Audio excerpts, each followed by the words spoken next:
Good morning, everyone, and thank you for joining us this morning. My name is Dawn Roller. I am the Director of Loss Prevention for Brown Superstores in Philadelphia. I am also the Chair of PFMA's Loss Prevention Committee. The holidays are a time for friends, family, and giving, and unfortunately, as we in this business know all too well, also a time for increased crime and fraud. So exactly how do criminals exploit the holiday rush? Our goal today is to unwrap the latest tactics criminals use to steal gifts, identities, and profits this season, and to equip you with the knowledge to protect your business and your customers. To help us navigate the ways criminal target retailers and consumers, we are very pleased to have with us today several experts from Pennsylvania's law enforcement and consumer protection agencies to review everything from gift card scams to pickpocketing.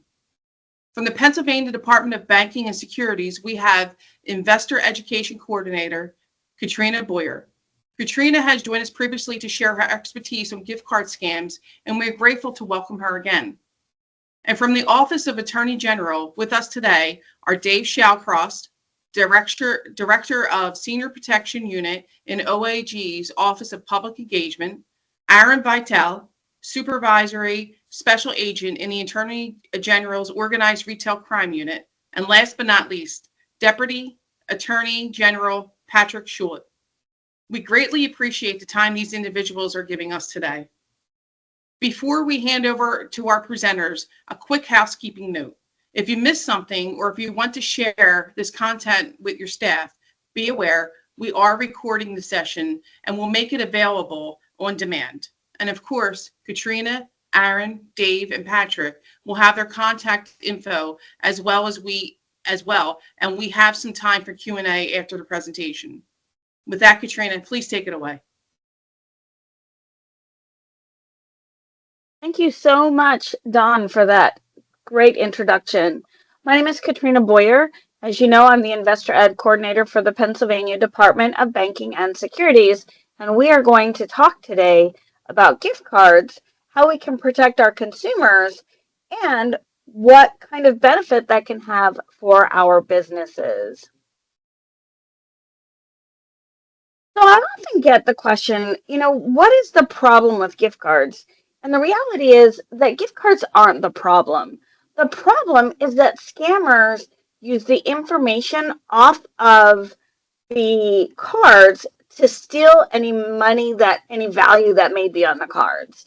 They might tell people that they can pay their fines with a gift card. A criminal may say they can avoid penalties or even help a family member who's in trouble by buying gift cards to be able to get the money to their intended person quickly.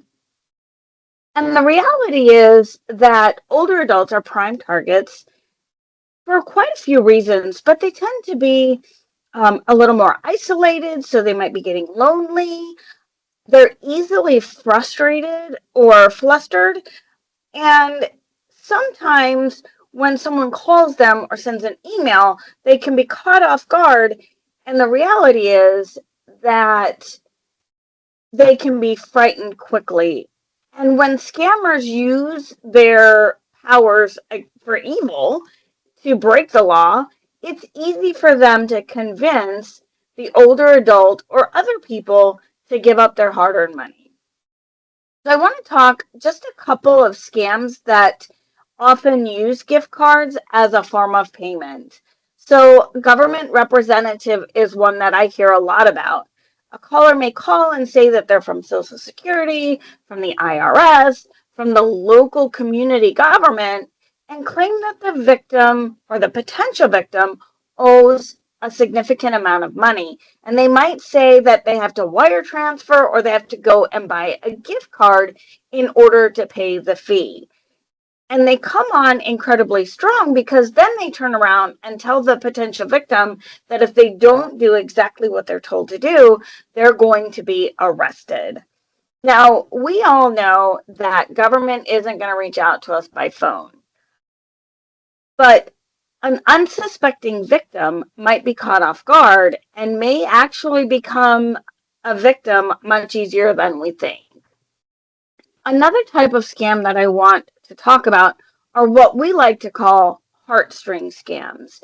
Those are the scams that actually just tug at our heartstrings and they make us want to help the individual out.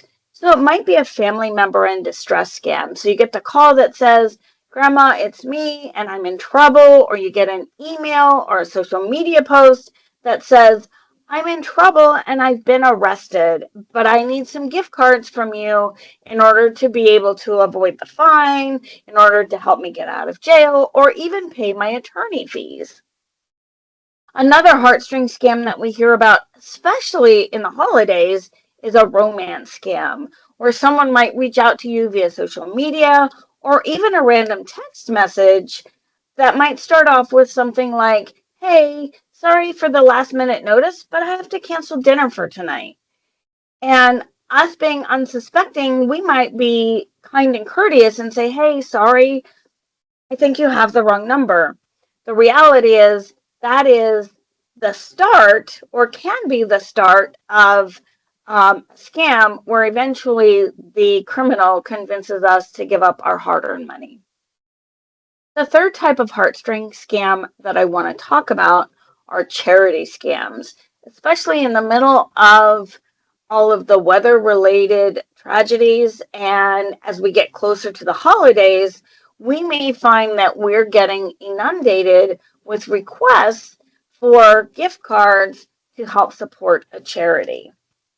I always encourage people, before you give up any of your hard-earned money, to verify the charity and make sure it's legitimate, because criminals know how easy it is to create websites, send text messages, create social media posts, and all of those things. So we want to make sure that we are very intentional about how we're sending our money, and we want to make sure that anytime we're going to be sending money, we verify the information is actually current and accurate. But I could spend all day talking about these types of scams, and we don't really have time for that. So I want to move on and talk about some red flags that cashiers in stores should be aware of.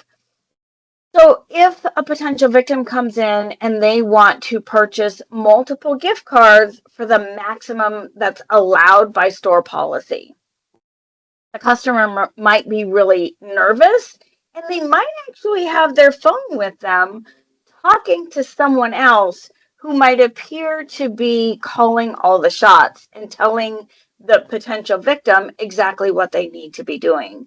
These are all red flags that, as individuals who are serving your customers, should really be aware of and understand some things that we can do in order to start a conversation with our customers. And we'll talk about that in the next few slides. But I want you to understand that you can also talk to your customers and let them know that no government agency is ever going to ask them to pay a fine or a bill with a gift card.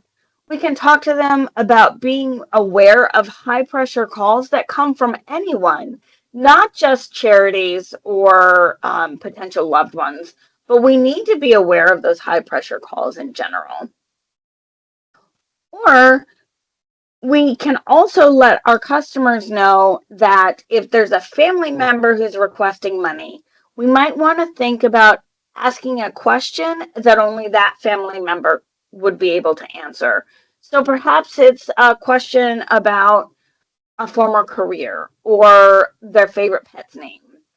Sometimes I also tell people to establish a passcode so that they can use it with their family members. The passcode can be something very simple, like a dog's name, or it might just be a random word like avocado. The key for that to work is that we need to use those passcodes on a regular basis when we're just having conversation with our family members, so that when an emergency comes up, we actually take the time to remember to ask the passcode. Because when we get caught up in our emotions, it can be really easy to throw those cautions out the window and end up falling victim to those types of scams. So I always encourage people, ask questions, talk to people, and beware of these red flags that can be impacting your customers. And the reality is convenience stores and grocery stores are pretty easily accessible. So they're prime opportunities for a victim to go out and make those purchases quickly with very few questions being asked. But I say that convenience store employees and other grocery store employees, we often know our customers and we may see that they're out of sorts. And because we have maybe a relationship with them, we've seen them from time to time. Maybe they come in every Tuesday to do their grocery shopping. We can ask them questions. We can ask them things like, well, you don't normally buy gift cards like this. What's going on? What's the occasion? Things like that can open the door and be very helpful. Frontline cashiers can also just engage in conversation with their customers in general. How are you today? You might even talk about another customer who perhaps was buying gift cards because they were becoming a victim of a scam. And you can actually talk about this customer that you had who bought an inordinate number of gift cards, and perhaps you were able to help them and help them to see that what was happening is that they were being scammed. You might actually say something along the lines of, that's a lot of gift cards. What's the occasion? And sadly, as we enter into the holidays, gift cards are a really great way to actually give gifts to our family members. So we want to be prepared for that. If we see somebody buying an inordinate amount of gift cards for high dollar amounts, that could be a red flag. And we can even talk about um, maybe reading a story in a newspaper or having been to today's webinar and actually saying, you know, people fall victim to frauds and scams and they send gift cards to the criminals or to the scam artists and they lose all of the money on the gift cards really quickly. Those are all great conversation starters and things that we can say to our uh, individuals, our customers, that can make them stop and think. Because that's a really important tactic to helping people protect themselves and hold on to the money that they have. But what else can an employee do? Perhaps your store has a policy that says you can only sell so many gift cards to a customer, or maybe there's a dollar limit. Maybe we can say, Mrs. Jones, our corporate policy is that we can only sell $500 worth of gift cards. Whatever your policy might be, make sure that you know it and you use that information to convey what might be happening. You might even say, ma'am, did you know that criminals convince people to buy gift cards to pay a debt or take care of a family member? Those are all great conversation starters and ways that we can help our customers learn to protect themselves. Even if they're not falling victim today, if we have these conversations, we can actually help them remember in the future. So keep that in mind when you're talking with your customers. They don't have to necessarily be buying gift cards to talk about the training that you've had today or talk about the story that you read last week. So if you're not able to convince a customer that they may be facing trouble, it's okay to ask for help. Talk to a manager. Ask the manager to come on over and help you talk with this customer. If you think that the older adult is in immediate danger, you can actually contact the local police department or even the local area agency on aging for the county that your store is located in. Now, I always encourage people, if this is something that you want to do, having those local contact numbers by the phone can be really helpful, so that you don't have to take the time to try to find the numbers to make those calls while your customer is there. So keeping that in mind, having those numbers close by can be really helpful. And there are toll-free numbers that you can get that will take you to the agency that you need to reach pretty quickly. Now, if you have customers who have questions about potentially having been a victim of a scam, a gift card scam, a money transfer scam, your customers can always give us a call at 800 PA Banks. What's great about calling 800 PA Banks is that a real life person answers the phone. It's a free call, and all of the services and resources that we offer as a state agency are also free. You can also visit our website at pa.gov/DOBS,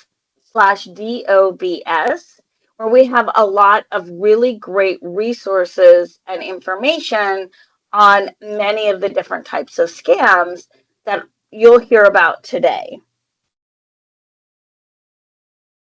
But I think it's important that we recognize that as individuals, we can make a difference. You can create signage that you post at your gift card displays. The Department of Banking and Securities has some signage that you can use. You can order our gift card scam alert postcards.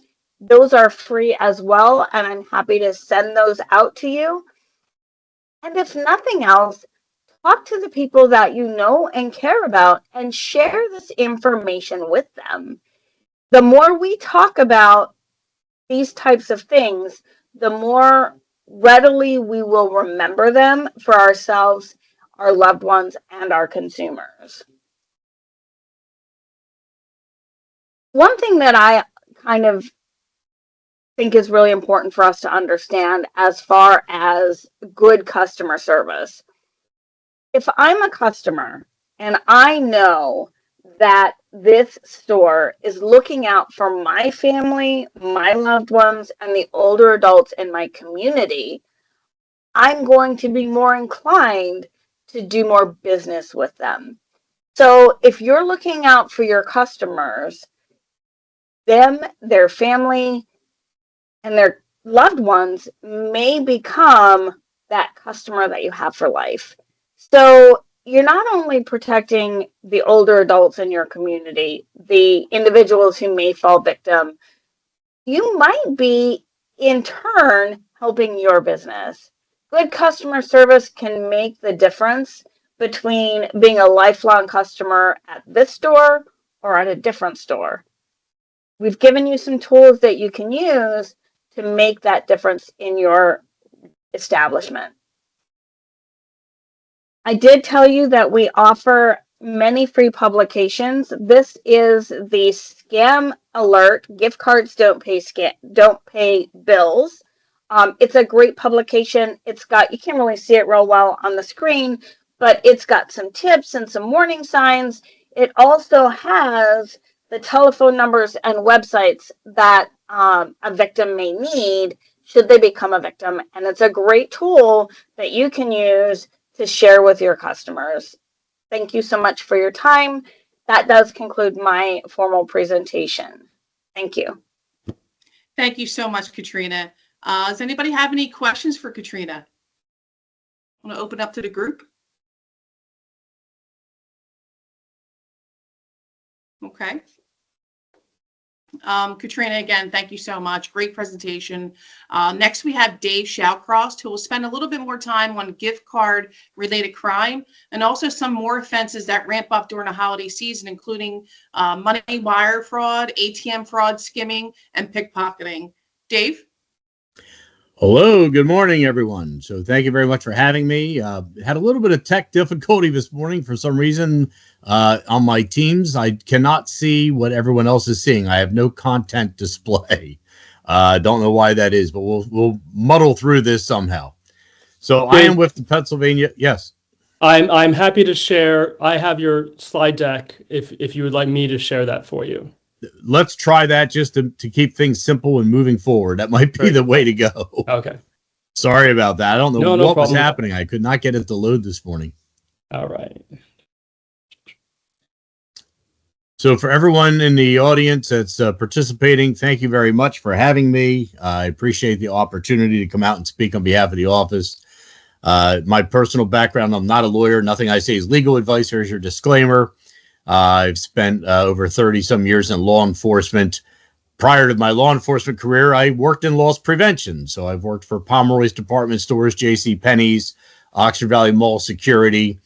So I do have a little bit of a good understanding of the loss prevention side of things, and how the retail theft situation unfolds in many of your situations, what you're looking out for your customer, you're looking out for the company, and of course the staff and employees and all your visitors and guests. So you have a big responsibility in loss prevention.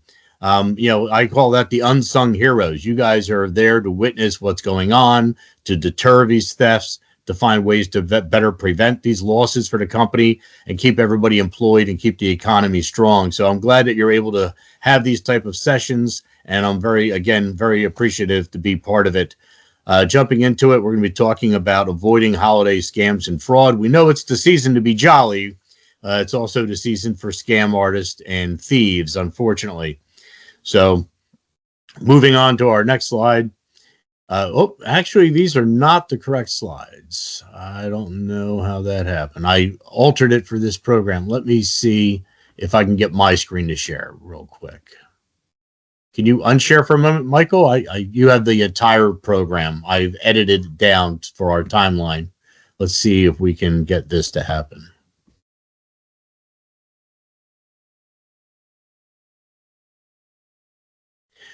Are you guys seeing my screen?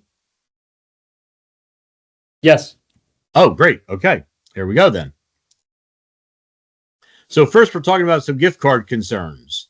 These are the things that we just heard Katrina talk about, and she did an excellent job explaining the gift card scenarios.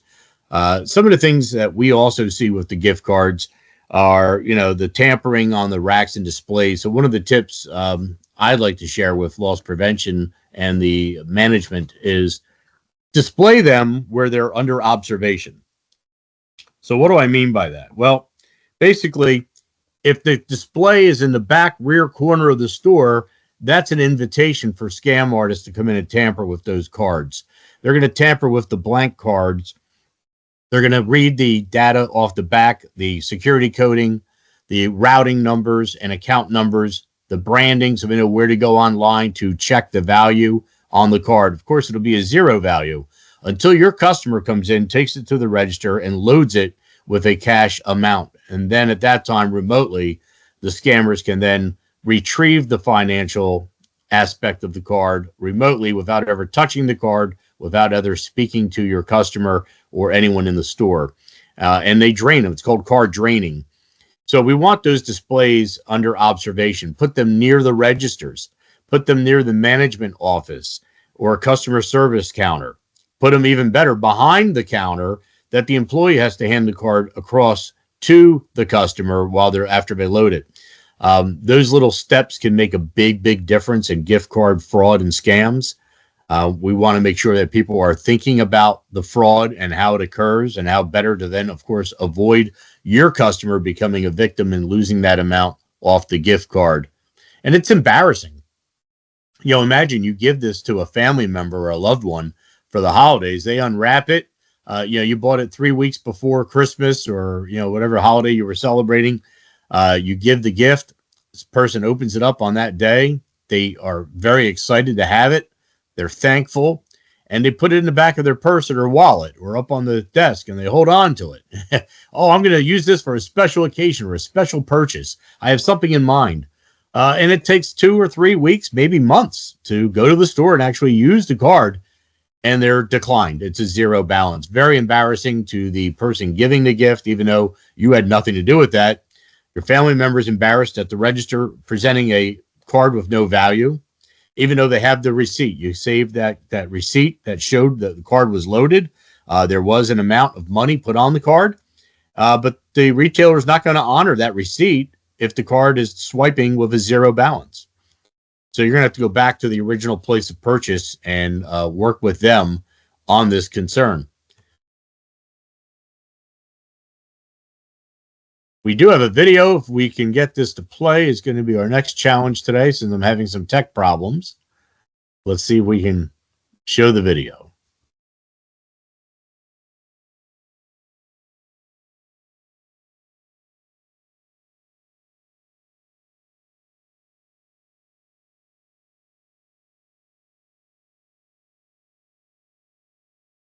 Dave, we are not getting sound, or at least I am not.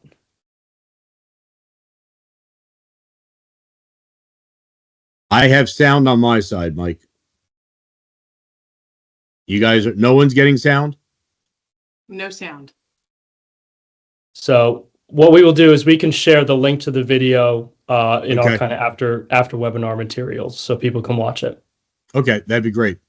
I'll let it play through. They can just, I'll narrate it. You can hear me, I guess, right? Yep. Okay, then. I'll do my best Inside Edition version here. So it's about gift cards that are being stolen with the coating being taken off the cards before they're purchased, like we just spoke about. Here's one of the display racks that you'll see in a common setting in a retailer. And, the gift cards are there for anyone to pick up and take. And you pull them out of, some are in those cardboard flaps, and you can weasel them out. Here's a retail theft person being apprehended for stealing the gift cards off the rack. Now, I know a lot of you may have policies that if the gift card's not loaded, it has no retail value. It might not be subject to apprehension. But the barcoding on the back is visible on some of these cards. Some they're coated in a silver material. Some are within a cardboard folder that's encompassing around the card as a display piece and a security piece. But here they are. They can go in and pull a number of cards at a time, put them in their pockets, and leave. We had it right here in Plumstead Township, where I live, actually, in Bucks County. Detective Larkin's here telling you about a story where they had an apprehension with 5,000 cards being tampered with. This video shows you some of the examples of how they're tampered. They will replace the barcoding and security coding with a sticker because they've already scraped it off. They may actually repaint the silver bar that's blocking the security code with nail polish. So see how they scraped off the silver? They can replenish that with some painter's tape and some nail polish and make a perfect rectangle right over top again and put it right back on the display rack. So, here's a victim who said that they were receiving a gift card and the same thing happened to them. They went to utilize it and there was no value left. Very embarrassing for their family. So we want loss prevention to be checking this rack. Watch for these issues. Better Business Bureau, AARP, the Attorney General, we all have tips. One is to keep your receipt. Go back to the point of purchase, talk to the retailer about the situation, bring the card, bring every evidence that you have to show that it may have been tampered with prior to your purchase. Make sure the card is secure when you're purchasing. Again, with restaurants especially, it's easy. Don't buy it off the big rack at the retailer. Go to the restaurant and buy it directly at the hostess stand where they're kept under lock and key. Any retailer that you can buy their card directly from their store might be a good move and be a little bit safer in the terms of not being tampered with before you purchase the card. But be alert, be careful about where you're purchasing your gift cards.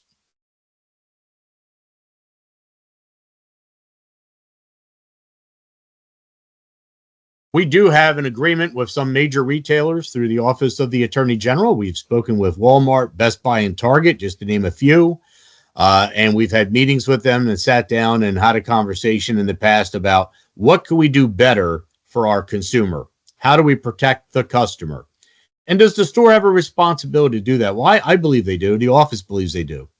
And these three retailers have jumped on and have joined us in our mission to share information and protect the consumer. So there's a reduction on the gift card limit. You can't buy for any amount that you'd like. There's a restriction on redemption of gift cards. You cannot come in with a Visa gift card and buy Apple gift cards. All right. So gift card to gift card transactions are not permitted. And there's enhanced employee training for the register, the clerks, the managers, and loss prevention of what to look for.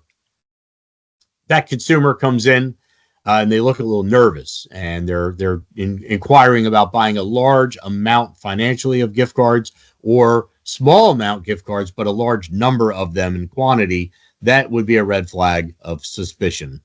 If the consumer is on the cell phone, a lot of times the scammers stay on the line and guide the consumer step by step of what they want them to do. You know, we also train the public. We go out with many presentations and we offer information to the consumer about things to look out for. And one of the big red flags simply is, and you heard Katrina say it as well, gift cards are for gifts, not for purchases, not for payments. So that's your red flag right there. If the consumer's on the phone and they're being told to lie, what reputable transaction starts out with, you have to tell a lie to the clerk where you're buying the gift card? Right away, that should make you want to hang up. But sadly, a lot of our consumers stay on the line and continue because of some fear factor. If you don't do exactly as I say, we're going to hurt your loved one. Your grandson's in prison. He made a violation. He's in Mexico, and he's going to go to the hard labor. If this isn't paid today, court is tonight. You're not going to see him again for years, right? Any type of fear that they can instill. This is the IRS. If you don't make these payments today, we're going to foreclose on your home, and we're going to seize your bank accounts. Those type of threats are going to motivate that consumer to lie and follow the instructions over the phone by the scammer step by step, sadly. So again, intervene. If you are around the customer service area or where gift cards are being purchased as a loss prevention agent, I want you to listen. I want you to look. I want you to look at the expression on the consumer's face. Do they look nervous, upset? Are they frazzled? Are they not sure of what they're trying to say because someone's pitching that line in their ear and they're trying to repeat it word for word? Is it unusual? Have you not seen this person come in and buy this amount of gift cards at one time? Are they not sure how the gift card even works? These are all red flags that might be a good idea to stop and say, hi, what can I do to assist you with your purchase today? I'm from Security. I'm with loss prevention, and I see this a lot. We have a lot of customers coming in that sadly are losing money through our gift card scams that we are witnessing here in the store and many other stores. And I believe you might be a victim. Could I talk to you a little more about that? Could we help you in some way? The person, if they're making threats to you, if someone's still on the phone guiding you, please hang up. They are not going to be able to help you. They are actually stealing your money. I would be more than happy to call our local police department to have an officer come out or a detective and speak with you further right here at the store. You know, a lot of departments will be more than happy to send a patrol officer out or a detective to stop that victim before they are a victim. You know, let's not investigate a case if we can avoid having the case. It's just some quick tips there, I believe, are going to be helpful when we're talking about these gift card scenarios. Some in-store shopping tips that we provide our consumers with. The first thing I always ask everybody when I'm out with an audience of consumers, I always say, okay, if we're talking about holiday scams, fraud, and theft, tell me, folks, where's the very first part of the store you should visit as soon as you enter? And ironically, I do have a lot of people respond with the restrooms, right? And that may be a necessary trip, but that wasn't the answer I'm looking for. I'm looking for customer service. And you might ask, well, why is customer service the first place to stop? That's where the refund and return policy is posted. Your consumer needs to understand the return policy before making the purchase. Once they have rung out at the register and they have their item and they've left the store, they are now subject to whatever that return and refund policy may be, whether they're aware of it or not. So I always enforce the idea that first place you want to go, check out customer service, check out the return policy. And I do know a lot of retailers, when I was in loss prevention, which of course is 100 years ago, a lot of the larger department stores had individual kiosk operators in some of the departments. For example, at Pomeroy's and JCPenney's, the shoe department was an outside vendor.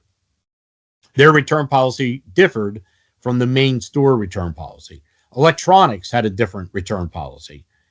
So did jewelry.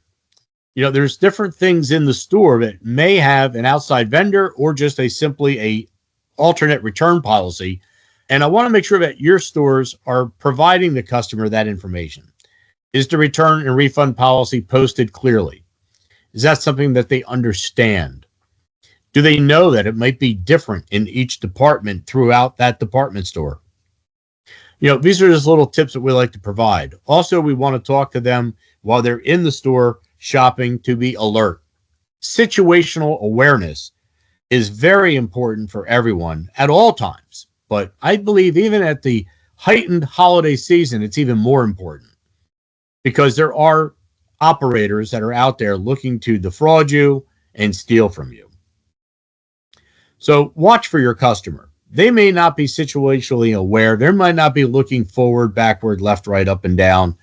But you are as the eyes of the store. And loss prevention, that is your role. Not just protecting the assets of the company, but protecting your customer. Safeguarding them while they're in your environment. You have an obligation as a retailer to provide a safe experience for your shopper, for that consumer to be on your property. Make sure you're participating in those things. Watching out for someone. If you see someone very suspicious following a consumer, maybe go over and just say hi to the consumer. Pretend like you know them from someplace. And then quietly tell them who you are and ask if they know that person that's been following them throughout the store. Little things that you can do that might prevent a crime from occurring on your property is a big help for your consumer and your company. We're always looking out for them. We talk about in the store comparing prices, looking at the return policy, being situationally aware of what's going on in and around the store, and watching out for sales and ads that might be misleading or false. And of course, the knockoff products. Our Bureau of Consumer Protection does a lot to help people detect fraudulent products using the main brand name. It's pretty obvious if you thought you're buying a Rolex and you bought a Romex watch, right? You're going to see that's misspelled on the face. You're going to know you got ripped. What if it's not misspelled? What if it's a perfect reproduction? And there's a very minor little thing that you're not aware of that you could detect whether it's an actual product or a counterfeit.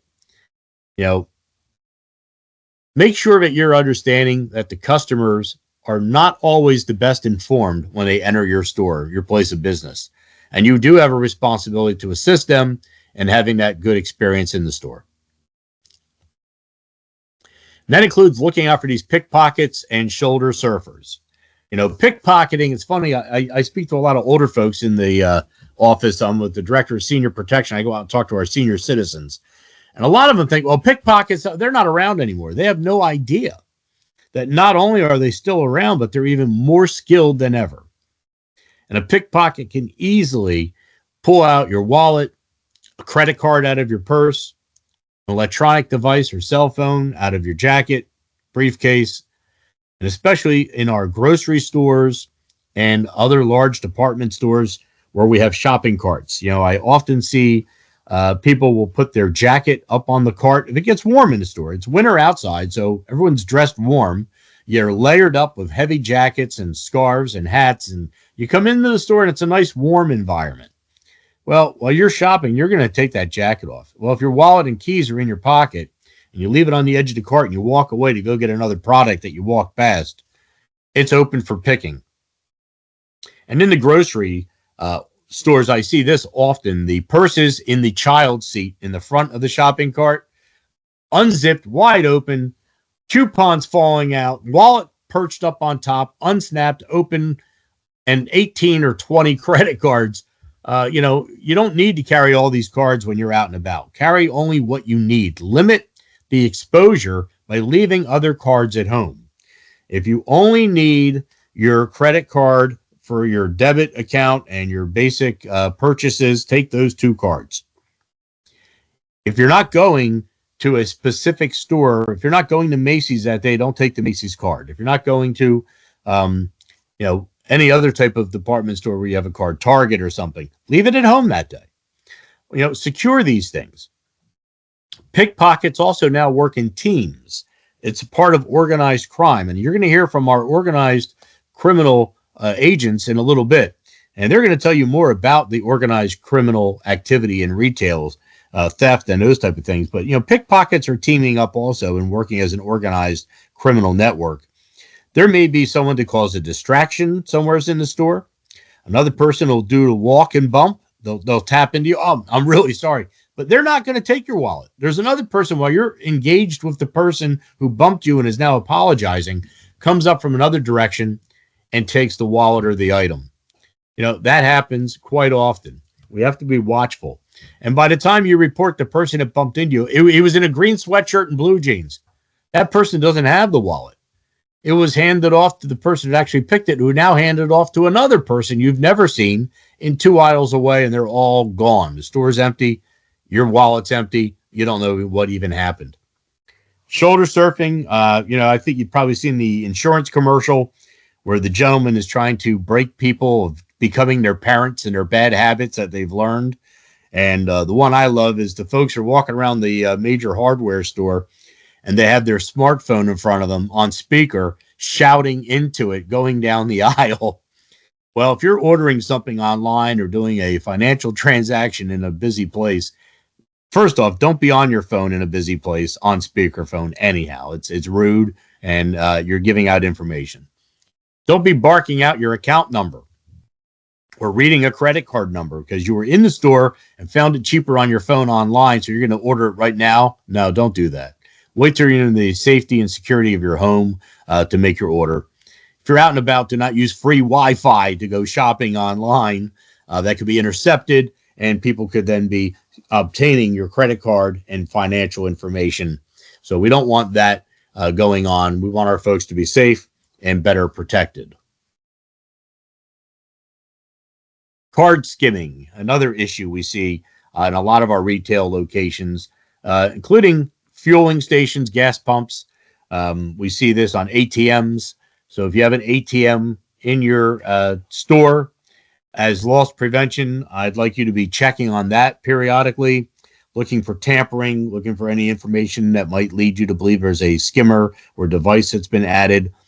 Our point of purchase counter displays, those items, those terminals can be easily manipulated and overlays snapped on to steal card information. Here's a few examples of the false front overlays and deep inserts. These snap right on. Sometimes they use a little silicone. Sometimes they'll use some Velcro or adhesive tape.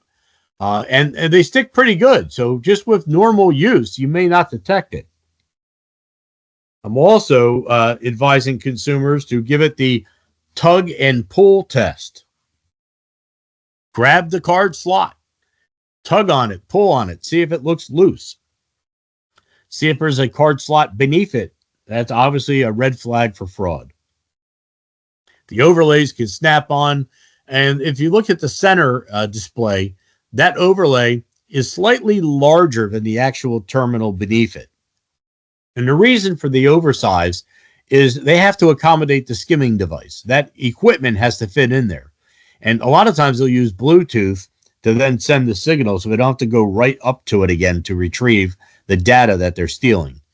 So that may be just slightly oversized, and it's not going to be obvious. You have to really look at it, but it may be slightly oversized. The deep insert style skimmer, as you can see, runs on a button battery, has a teardrop shaped rail on the one side, and that lines up perfectly with the magnetic stripe on the back of your debit card or credit card.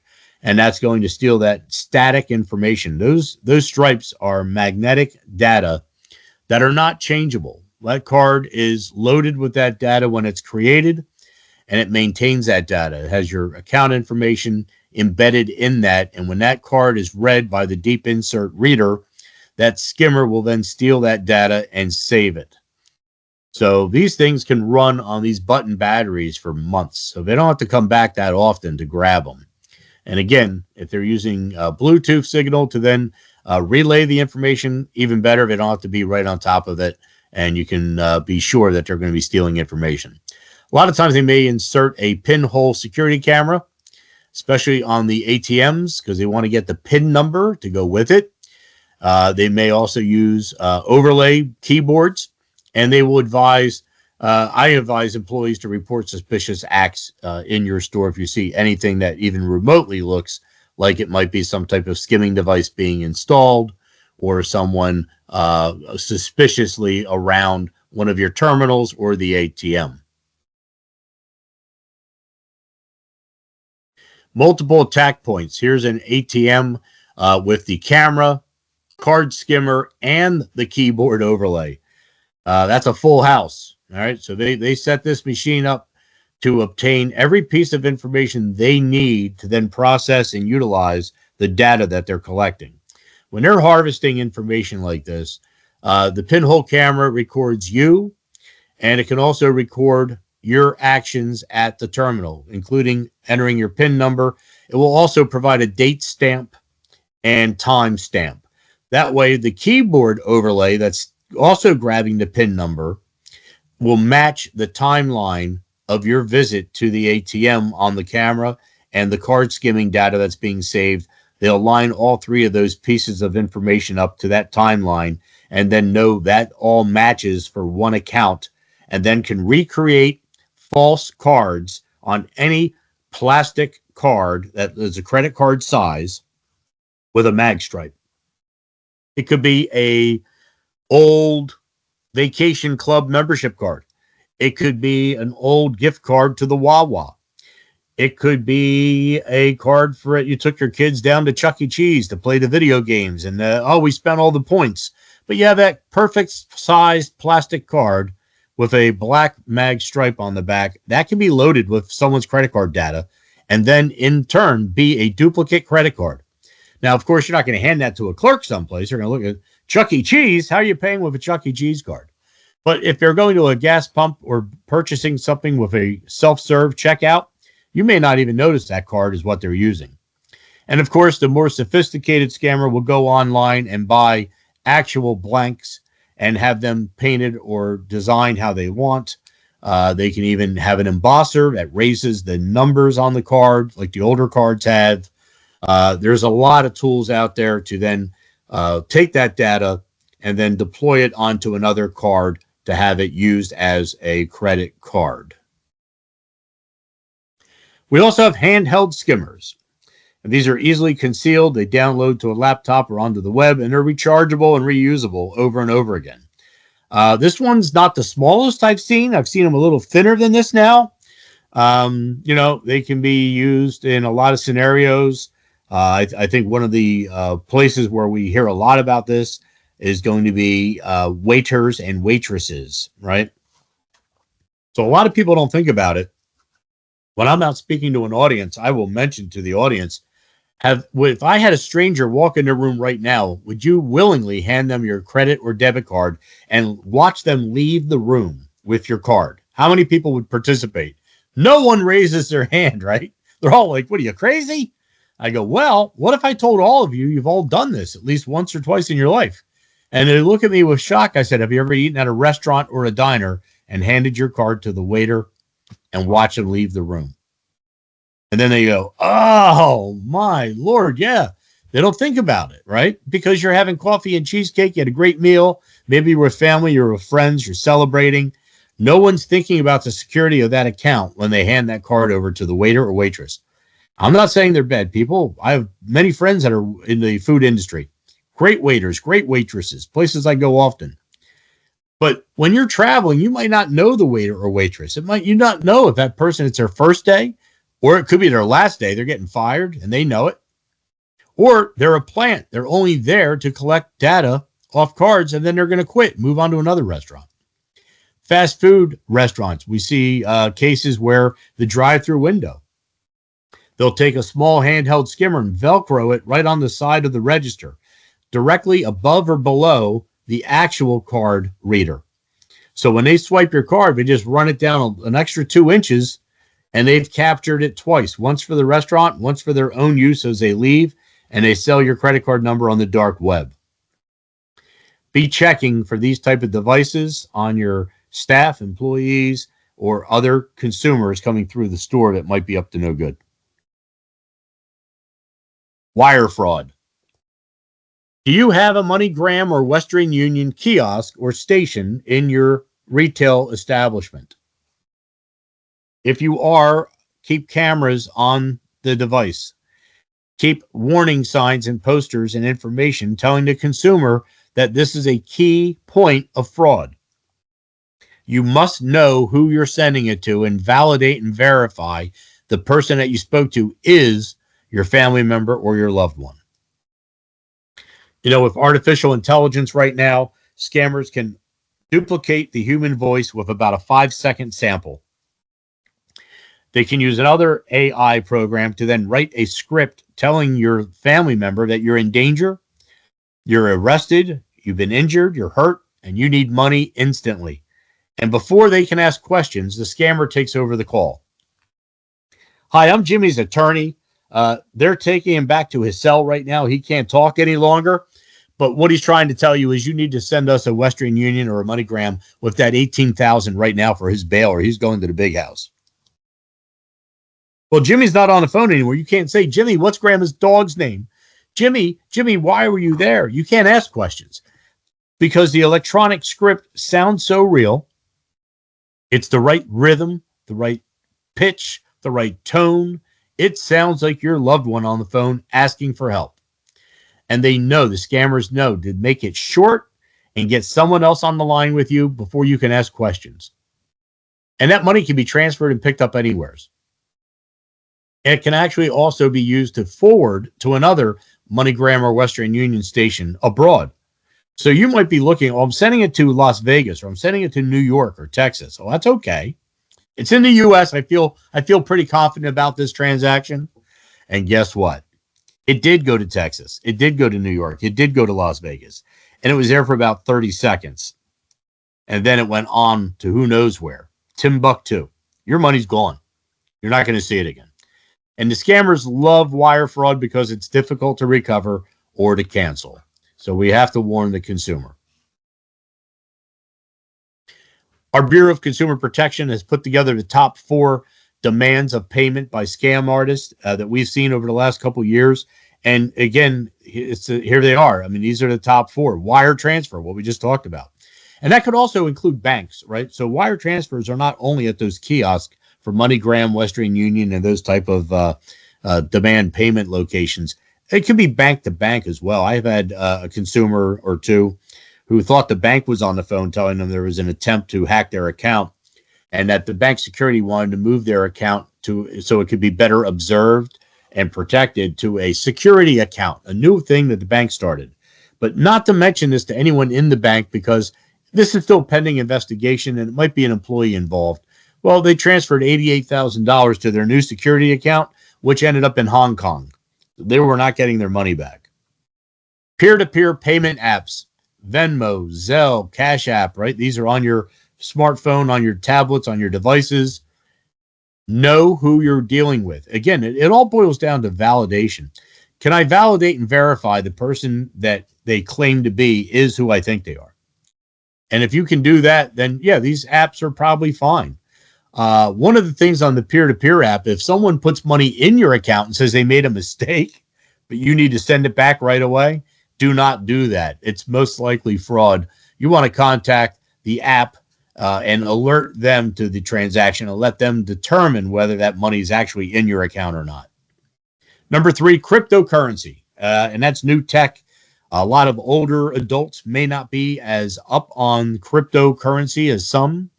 I do have some older folks that are very, very knowledgeable about crypto, and they engage in it as an investment tool. And you can, again, validating and verifying that you're dealing with a real investment broker. And I'm sure Katrina can tell you more about that. She does a great job talking about going on Broker Check and checking out opportunities and checking out brokers and Edgar. And, Department of Banking and Securities is a great website to visit. But with crypto, it's unregulated. Banking does not have control over cryptocurrency. We at the Attorney General's office do not have control over cryptocurrency. The FBI, the Secret Service, there is no real controls in place over crypto. Our best tool is education. Crypto, if you've never done it before, you do not have a crypto wallet, which is how you house your cryptocurrency, and you're being directed to go to a crypto or Bitcoin ATM or a Coinstar, I'll bet a lot of you have a Coinstar machine in grocery stores and other retail establishments where you can bring in that mason jar full of dimes and nickels and dump it in there for cash, right? Most of them are now being converted to allow cryptocurrency exchanges. I don't know if you're familiar with that or not, but it's a new trend, and I've already seen it in my own neighborhood. I went up to the Coinstar machine, and sure enough, it had a crypto option. So folks could be coming into your retail establishment being told by a scam artist to make purchases in crypto, Bitcoin, and other cryptocurrencies. And if they don't have a wallet, the scammer is going to send them a wallet. The problem is the scammer has the key code for that wallet, sends you a false key code afterwards, and they have the money, you don't.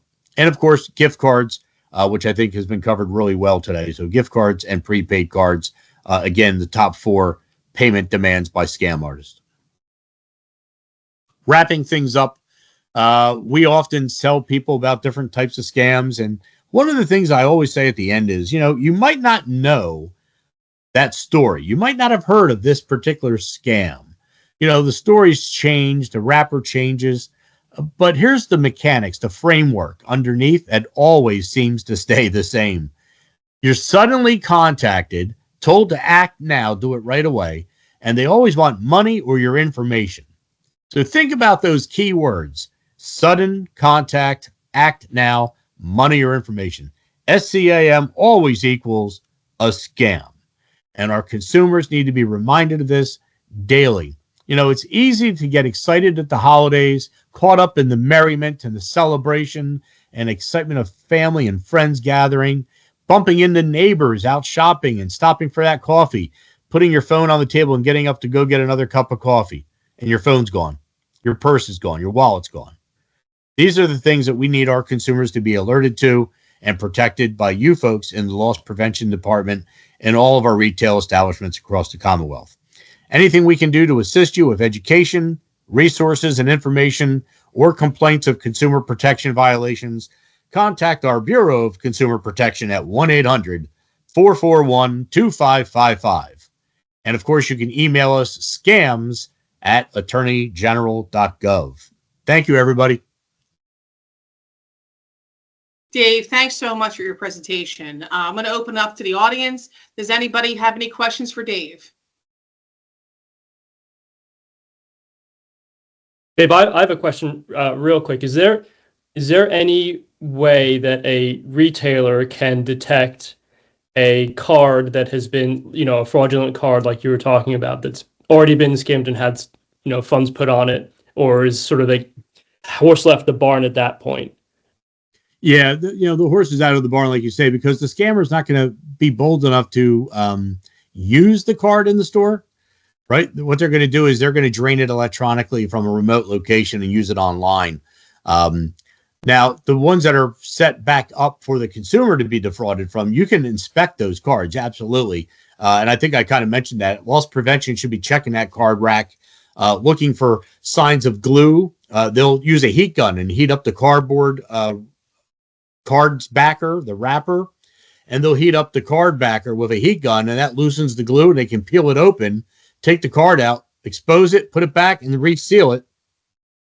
And you may not detect that unless they're a little sloppy. A little glue comes out the edge. You might see that glue on the edge. That might be a clue. If you see any of the shavings from that silver, when you get a lottery ticket, the scratch off, that's kind of the coating that they have over the security coating on the back.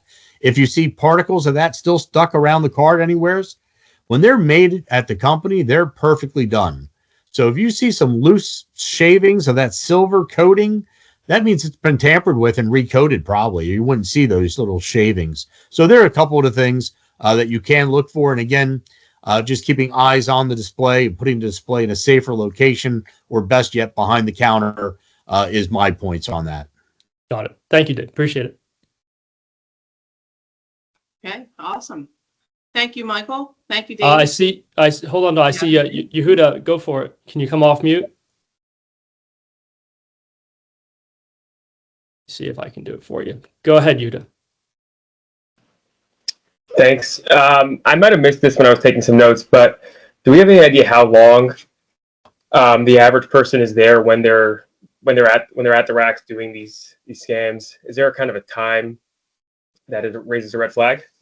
Well, they're not going to tamper with it in store. Most often what we see is they're just going to grab a fistful and slide it off the rack. They might do it slowly. You might be looking at different cards. I know even when I'm actually making a purchase of a gift card, I'm sometimes like, well, maybe my brother would rather have the Apple card than a Visa.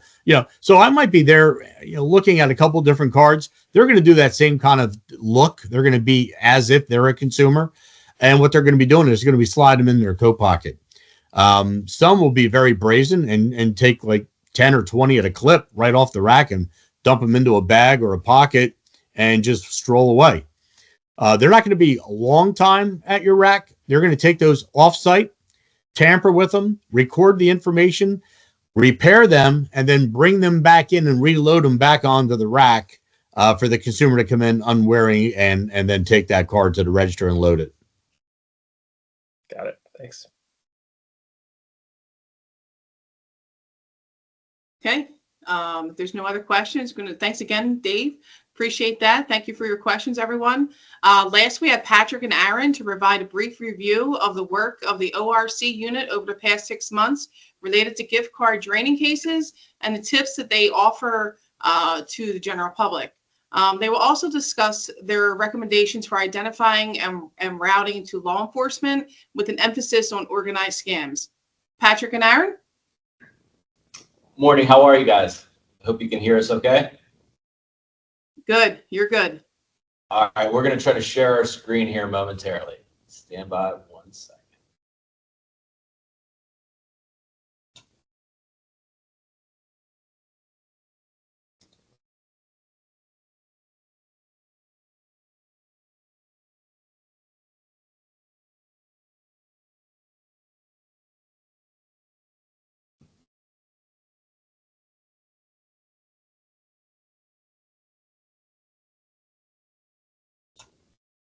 All right, can everybody see that? Looking Yes. good. All right. My name is Aaron Vitale. I'm a supervisory special agent for our Office of Attorney General, our newly formed organized retail crime unit. I saw a lot of names on the individuals who are joining in, and I've met with a lot of you in person. I just want to say hi again. Seated next to me is Chief Deputy Attorney General Patrick Schulte. Yeah, I'm the chief. I'm on the agent. Aaron's on the agent side. I'm on the attorney side of things. I'm the chief deputy attorney general of our organized retail crime unit. I'm also the chief deputy attorney general of our organized crime section and our financial crime section at the Office of Attorney General. So we just want to talk to you a little bit, just kind of give you an overview of what we are doing and what we've done, particularly with the gift card scam cases. We've seen a lot of essentially varying scams with gift cards reported to our office and our unit, especially as we've kind of gotten into the ORC side of the house. We have a lot of suggestions and a few suggestions that we've learned from conducting these investigations and prosecuting these cases. Much of what we learned is trial and error. Essentially, I kind of, and I've said this a lot in the past, I consider myself constantly a student. I'm constantly trying to learn essentially what the new scams are from talking to people like you and in your professional capacity, what you're seeing essentially out on the street, just to kind of so we can evolve and change as we go forward from prosecuting and investigating these investigations. Kind of following on in our PowerPoint, we're going to talk about some best practices that will ensure successful outcomes in these investigations. We realize that you all follow many, if not all of these practices, but we just wanted to explain how important and how appreciative we are that you continue to do these in your in-store investigations. They've helped out exponentially, just extremely, I can't even in words put how important it is that you guys continue to do this.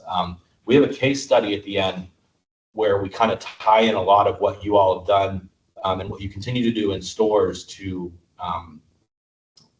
help protect yourselves, consumers, and to help us when we conduct these investigations. Kind of the four things that we've noticed that are huge for us and for everybody is just communication, communication between law enforcement, other retailers in your area. Evidence preservation is another key aspect, especially on the prosecutorial side. Early law enforcement intervention is huge for our agents and other law enforcement who are working in these areas. And then the last thing we're going to talk about again is the ORC gift card trading case study. So first things first, one of the biggest things we've seen conducting these investigations is sharing real-time intelligence of any theft activity with essentially other retailers working in your geographic areas. What I've learned when I started out into this field and into this area was that even though you may be competitors, you all communicate with each other. You all provide key information to each other to protect your stores. And this is huge. Just identifying anything from vehicle descriptions, items that are being sought after, maybe in large quantities, are huge. Just pass that information along to your other competitors and your other retailers in the area. Again, early and ongoing intelligence sharing with local law enforcement. The best thing to do, and I notice what a lot of you do already, is keeping that open line of communication with your ORC detectives at your local agencies, your patrol officers that are working these areas, in particular during shifts where retail stores are open. I know a lot of the times now, especially this time of year, there's a lot of secondary details for patrol, uniform law enforcement to kind of walk foot patrol in these areas, especially during the Christmas season. Just kind of stop, get to know them, talk to them, explain to them kind of what you're looking at, problem individuals, problem areas that you have concerns with. A lot of these guys, they're more than happy to stop and talk to you about what's going on. Again, we've noticed too, is sharing all of this intelligence that we previously talked about, not only with your other retail partners, with other patrol officers, with other detectives, with us, but also your organized retail crime managers that you may have in your stores. Essentially passing this on to them. Sometimes they have an idea across many markets and kind of that 1,000-yard or 1,000-foot view of everything in multi-states, kind of what's going on. They could probably identify and see if maybe this individual that hit your area is one of the more prolific offenders, someone who may be traveling to multiple states, as opposed to maybe just in your area. And then kind of the key, and this is where we would come in, is to determine if any of this activity you're seeing may be linked to organized retail crime. Okay, so what is organized retail crime? And in essence, what organized retail crime is, it's professional shoplifting. It's not shoplifting for someone who is drug addicted or is taking the goods for themselves. It's shoplifting that is part of an organization. The people in the stores are routing the stolen goods to what we call a fence, and it's being sent to the fence for the express purpose of reselling those goods for 100% profit. That's essentially what organized retail theft is. It's penalized in Pennsylvania under section 3929.3 of our crimes code. And that statute actually has just been upgraded, and it gives a lot more teeth to criminal prosecutions of organized retail crime. Organized retail crime used to be the case where the most serious instance of, or the highest dollar amount of organized retail crime would be a felony of the second degree. What they've done now is they've made any organized retail theft where the stolen dollar amount is over $50,000, that's now a felony of the first degree. So when we're talking about felonies of the first degree, that is in the same category as robbery, murder, and rape. So the legislature has obviously put an emphasis on this. In addition to the enhanced ratings of the organized retail crime statute, they have made this initiative in the Office of Attorney General, whereby we have now staffed all over the Commonwealth agents and attorneys who are singularly focused on this issue. Next slide. just to piggyback on Aaron's point about communication being key here, what is so useful to us in we're all involved in this to get the same result. Our goal, your goal, our goal is always the same, and that is to mitigate retailers' loss and also protect victims. And because we share the same goal, we need to communicate with one another. The most important piece of advice that we could give today is to make sure that you're running the information. If you believe what you are witnessing is organized retail crime, start running that up your chain of command as soon as possible. And then as a corollary to that, get us involved. We have a wide array of information available to us for actors who are, not just, might possibly not just be working with your retail establishment, but they're also stealing from another retail establishment. That other retail establishment might have photographs and video and other information, getaway vehicle information that may be instructive to how you can piece your case with all of these other things that are going along. So it's critical in our estimation to get these ORC managers involved early and often, and as a corollary to that, getting us involved so that we can help out. Next slide. Another thing that we're really interested in conveying to you today is this idea of evidence preservation. As I'm sure many of you know, these kind of cases can really be kind of a gold mine for evidence collection. A lot of times, if the thief is caught on site, you're going, as we have seen recently, you're going to have a lot of evidence in terms of stolen goods, video evidence, and things of that nature that can be valuable intelligence for people like us to see if this is if this is a greater conspiracy going on. Maybe not just with your particular retail establishment, but also other retailers that are involved too. I have to tell you, we don't. It's rare to see a case where a particular organization is focused on just one store. There's a high likelihood that if they're involved in your store, that they're involved in another retail establishment as well. That's the way that these organizations work. Next slide. Once the activity of organized retail crime is identified, it's important to preserve the evidence. Like we said, video, the vehicles, other people that are involved in the theft.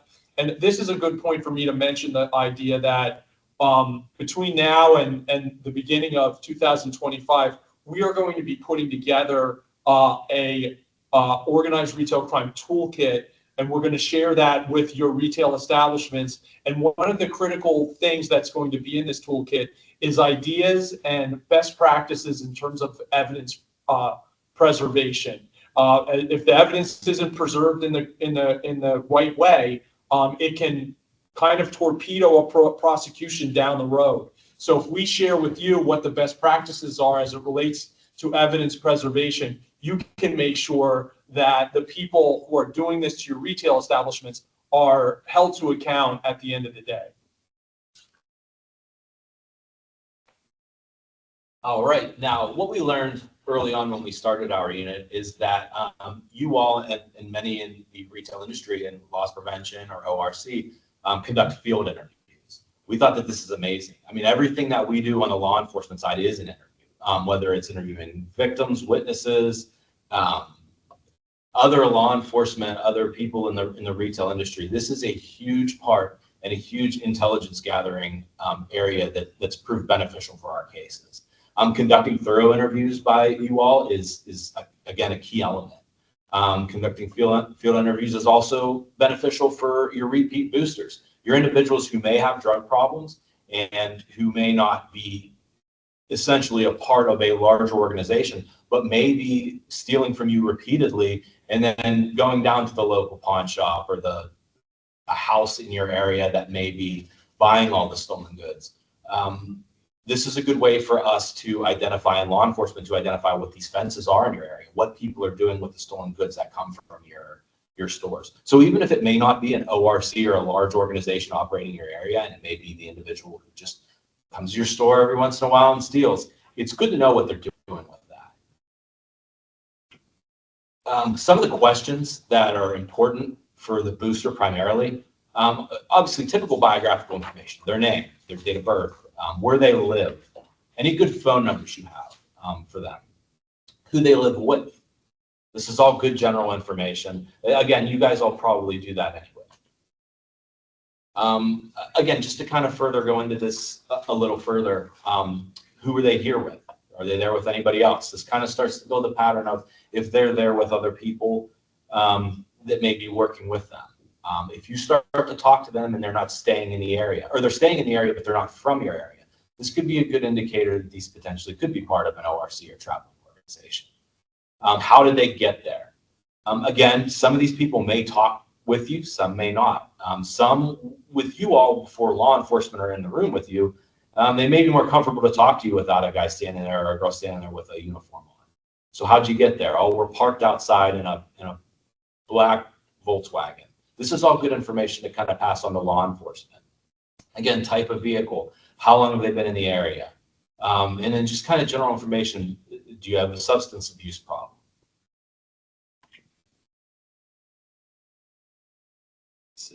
And again, just to get a little further into questions about the product. I know from speaking with you all, I've learned that there are certain products that are essentially more sought after, the hot item, that are being targeted a lot. In this case, we're talking about gift cards. We know that scammers have been targeting an influx in gift cards, whether it be in Walmart, whether it be in your local food stores, that it's huge. So just kind of giving them questions like, what do you plan to do with the items you took? Are you taking them home to feed your family, or are you going to sell them? Do you often shoplift, or is this a one-time thing? Were you working alone, or were you with someone else? Again, this kind of goes into the articulating the whether this is an organization or not. Why did you choose the specific items that you chose? Do you have any specific place where you sell the goods, or do you keep them for personal use? Again, you as investigators in the field, you'd be surprised. In fact, I was surprised early on in my law enforcement career when you talk to these people and treat them like human beings, the information that they will give you, it's invaluable. Even little things that you may not think are important would be important to our investigation. You know, when I think about the kind of questions, you know, what are our basic questions here? The who, the what, the when, and the where, and the how. The most important question in terms of identifying whether what you're witnessing is part of an organized retail crime episode is where. Where are the goods going?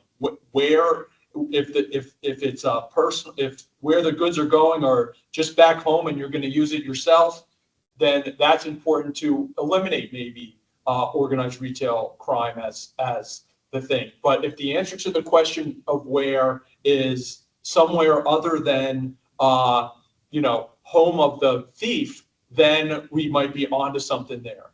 So some of the questions that we're going to ask are the buyer or offense. Who is, you know, once you establish, you know, where the answer to that where question is not the stealer, him or herself, then we start asking these kind of follow-up questions. Who is the buyer? Get as much information as you can. Where is the buyer located? What we see so much in our cases that we've started already, and since July, I should mention, we have 20 large-scale investigations all over the Commonwealth that are in the investigative stage. And what we see so much, as Aaron sort of alluded to, is that these thieves, these groups, are not from the communities where they're stealing the goods. They're from somewhere else. They're coming in from New York. They're coming up from Maryland. They're coming over from Ohio. This is sort of a common theme that we're that we really are seeing here in PA. Did the buyer request the item specifically, that you steal this item specifically? You know, some things are more valuable to fences than others, as Aaron alluded to earlier. How do you contact a buyer? Obtain as much information as far as that goes that you can. Social media accounts, phone numbers, all that kind of stuff is great. Next.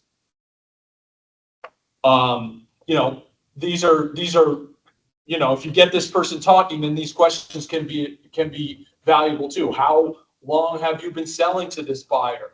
Who else do you know is selling to this buyer?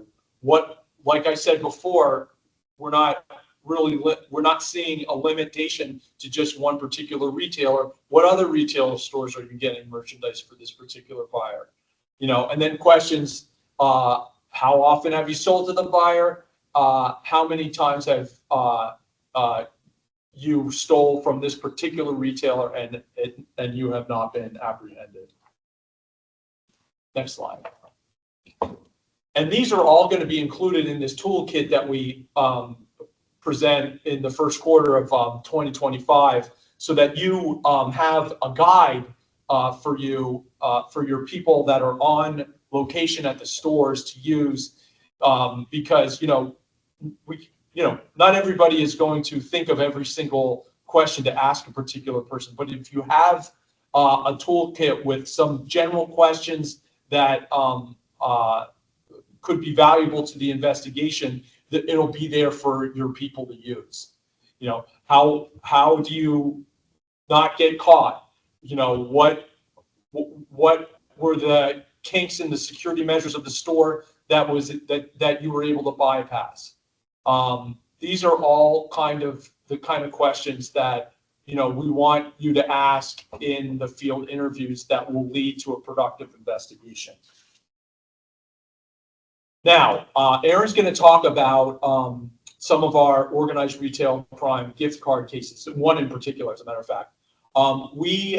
Since we have really put a focus on this in July, have observed an influx of these gift card draining cases all over the Commonwealth.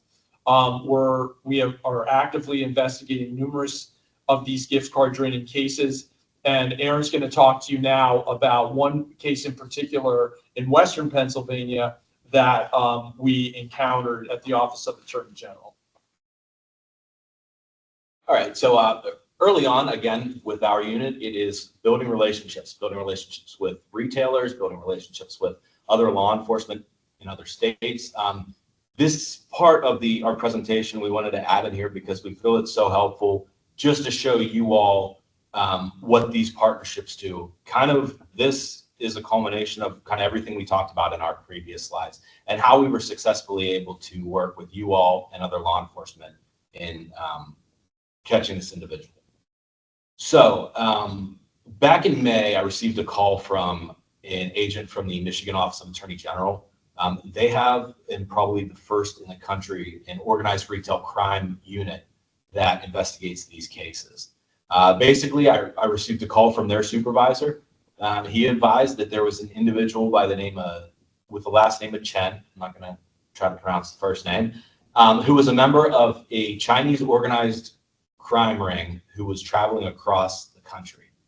Some of their intelligence yielded through their investigation that they believed he may or may not have been heading towards Ohio and Pennsylvania. So along the path that they believed he was traveling on is essentially like the Ohio Turnpike that could essentially traverse into Pennsylvania. So with this information, we knew that he was targeting gift cards primarily at Walmart stores. What he was doing is he was removing large quantities of these gift cards from these stores, recording the redemption codes off the back of them, much like David explained, erasing the last one or two numbers on the card, resealing them, and then reinserting them back on the shelves in Walmart stores. Through this, they would, again, monitor who bought these cards, and they were able to determine when these cards were purchased and essentially drain the money off them once they were activated at the register. So basically, with this information that we received from Michigan, we kind of got the ball rolling. So we reached out. We're on various local communication information sharing networks such as GroupMe, other chats with local organized retail crime and loss prevention investigators in Western PA. Essentially, one of the first things we did was we put this information that we received out with the photograph, vehicle description to these local retail crime investigators. We also are on a law enforcement database and put this information out to, along with the, again, same information, vehicle, a photo of the actor, license plate, all that information out. We pushed it to our law enforcement partners in Western PA. So fast forward a few days later, I get a call on my phone, first from a local law enforcement officer who told me that Mr. Chen's vehicle was spotted and located in Western PA. Around the same time, I got a call from some of our loss prevention partners who said, hey, we think Chen is actually in Western PA. During the course of this time frame, I was in contact with Fraser Township Police, who advised that they believe the vehicle was pulling into their Walmart location. Fraser Township is a suburb of suburb of Pittsburgh, just outside Allegheny County. So when we received this information, myself and a few other agents left our home office and started heading towards that direction. We essentially met right around the same time, and Chen was taken into custody, conducting this theft from Walmart. Essentially, they got him as he passed the last point of sale and recovered about 150 gift cards that were not altered yet on his person. The interesting thing about Chen was, and when we reviewed all the videos, that he was involved with all the other cases in Western PA, was he had a jean jacket on that he essentially altered the interior pockets to be about 2 feet long, so he could dump hundreds of gift cards into his pockets and walk out of the store. So he was charged for that initial incident in May. Through review of the surveillance footage from Walmart and also our law enforcement partners, we determined that he was driving a 2021 silver Toyota SUV, or a silver Toyota sedan. We seized that in the parking lot and we secured it as evidence. We obtained a search warrant for that vehicle, and we recovered in varying compartments and varying shipping boxes 3,921 gift cards with a total estimated dollar value of $921,600 if they were to have been activated and reinserted in stores and essentially would have been purchased by retailers. Also, which is the important thing when we discuss this, there's a huge dollar and cash value involved in these scams. Not only was Chen arrested with $1,000 in his pockets, he had an additional $15,000 rubber banded in his car, in addition to laptop computers, tools, and equipment that we believe and know that he was using to alter the gift cards. And we continue to work this investigation. So just to show you all a few pictures, and this is just a small sampling of the gift cards that were in his car. Again, there were nearly 4,000 gift cards in varying denominations. Some were already altered and some had not been altered yet. On the right is some US currency, again, to the tune of about $15,000. So kind of what David was talking about. So what we had determined through this investigation, and Mr. Chen, when we talked to him later, confirmed, was that he was using this blue heating pad. Essentially what this is used for professionally is to remove and repair the front screens of iPhones. It's a heat pad, it warms up. He was using that to lift and loosen the glue on these gift cards to copy down and obtain the information, and then he had glue and some other devices or some other equipment in his car to reseal them up. I can tell you that when you looked at these particular gift cards, it was nearly impossible for us to tell that they were altered at the time. The only way we were able to determine they were altered was we had to individually essentially rip apart each individual card to determine that they were altered. He is very much a professional. We know that he was taking and selling a lot of this information to others, and a lot of the essentially the money and information that he obtained from this was being shipped overseas to organized retail crime in China, or organized crime in China. Kind of what Patrick had talked about. We have essentially right now 20 active investigations going on in our very short time being a unit. But we have investigations in over 40 counties in Pennsylvania, which is important to understand. Bill, we talked about before. A lot of these individuals aren't just targeting one area; they're traveling across multiple jurisdictions, and that is kind of where it's beneficial for you to get us involved early on in these investigations. Is especially jurisdiction and prosecutorial wise, we're able to combine a lot of these investigations and charge them in certain areas. Again, we identified 5 counties in Western PA that he had targeted in his 2 or 3 days that he was here. Indications that we had identified was that he was traveling in probably the majority of the United States. So what we had talked about with evidence seizure purposes, just to move back a little bit, we were able to get a search warrant also for his cell phone. And what gave us probable cause to do that was that working with our retail partners, they were able to provide us with video of Chen entering and exiting these retail stores. In nearly every single one of these videos and still images, he was on his phone at the time. So he was on his phone, either talking with other people or playing on his phone. So I was able to articulate in the search warrant that we felt strongly that he was using these phones in furtherance of his criminal activity. So based upon the retailer's information they provided us, video and everything, we typed a search warrant for his phone. We were able to remove the location data from his phone and determine that he traveled to, I would say, nearly 50 states in the country. We were able to route his path from when he left his home in California and everywhere that he hit on his way until he was arrested in Pennsylvania. Again, because this is such a huge problem, we're able to build this up and determine from these phones that he was shipping these items to other states, that he was involved with other individuals. So this is currently an ongoing investigation. We were able to articulate all of this to our local magistrates and our judges when we arrested them, and the judges decided that this individual was too much of a flight risk to be given a bond, and he's essentially being held without bond on something similar that someone who committed a homicide. So he's been in jail since May, and really he has no chance of getting out until his case is disposed of. Okay, I know that where the program's running over, so I don't want to be respectful of your time. So I'm going to quickly go through ways to reach us. Next slide. The way that our unit is set up is on the screen here. This is a map of Pennsylvania, obviously, and these are the 5 districts in which we have our people stationed.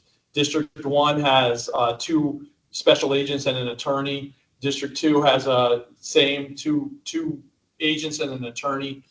District 3 the same. District 4 and 5 are combined right now. We are in Pittsburgh with 4 agents and 2 attorneys in Pittsburgh. Next slide. I know this is being recorded, so you can go back and get the information you need from our people, but these are our agents who are in the District 1, which is the Norristown or the Southeast Pennsylvania section of our unit. District 2, which is sort of our Central Pennsylvania unit. I'm sorry. That's like our north. Let me see here. That is our Northeast unit. Special Agent Kevin O'Keefe, he's in charge there. He's the agent to get a hold of there. Next slide. District 3, which is Central Pennsylvania, we have Special Agent Katie Grady and Special Agent Wentzler there. District 4, which is essentially northwestern Pennsylvania. Matt Siemens and Chris Brown are our agents for that part of the state. And then in southwestern Pennsylvania, next slide, we have Special Agent Angela Mariani and Ryan Kaler. Next slide. Okay, one thing I just wanted to bring up before I open it up for questions is this. I want to echo David's point when he was sort of playing his version of Melissa Joan Hart and Inside Edition. Probably the most critical thing we can do for our customers, for our people that are victimized by this, keep your receipt. If you're doing any education and outreach to your customers, keep your receipt is probably has to be number 1 on the list. The merchant can only give you can only make our victims whole if the receipt is kept by our customers. One thing that I would mention that David didn't mention, and what we see a lot of is we see a lot of gift cards on the shelves of pawn shops around PA. Tell the customers, do not buy gift cards, if it's not obvious already, from pawn shops. Don't, as a corollary to that, don't buy gift cards on the secondary market, period, whether that be in a brick and mortar store or whether that be online. You know, there's a lot of online marketplaces that have gift cards for sale. Preach to your customers, do not buy from them, because it's much harder if they're victimized by a scam to get them their money back. One piece of advice for your stores, if you're not doing it already, make it a priority to train your cameras on the gift card displays. You're going to find that that's where, in today's day and age, in 2024, that's where most of this criminal activity is occurring. So if you have a spare cam, I know you're interested in protecting all of your goods, but you'll cut down on a lot of your loss if you train your cameras on your gift card displays. There's our contact information. Any questions? Stop share, I guess. Thank you, everyone. Does anybody have any questions for either Patrick or Aaron or anyone else on the panel? Okay. Well, everyone, thank you so much for taking the time to this morning to be here with us. On behalf of PFMA and the Loss Prevention Committee, I hope you found this a valuable session. I'd like to wish everyone a safe and festive holiday season. And again, thank you to our guests for their time and willingness to share their expertise. If this is your first time joining our LP committee, we do meet on a quarterly basis in addition to special events such as this one. If you have any suggestions on topics for 2025, or if you would like to host an in-person meeting at any point, please reach out to myself or PFMA's Mike Howells. Otherwise, please keep an eye on your inboxes in the new year for details in our next meeting. Thank you so much. Everyone be safe. And if you ever need anything, reach out to us. Thank you, everyone. Thank you. Thank you, everyone.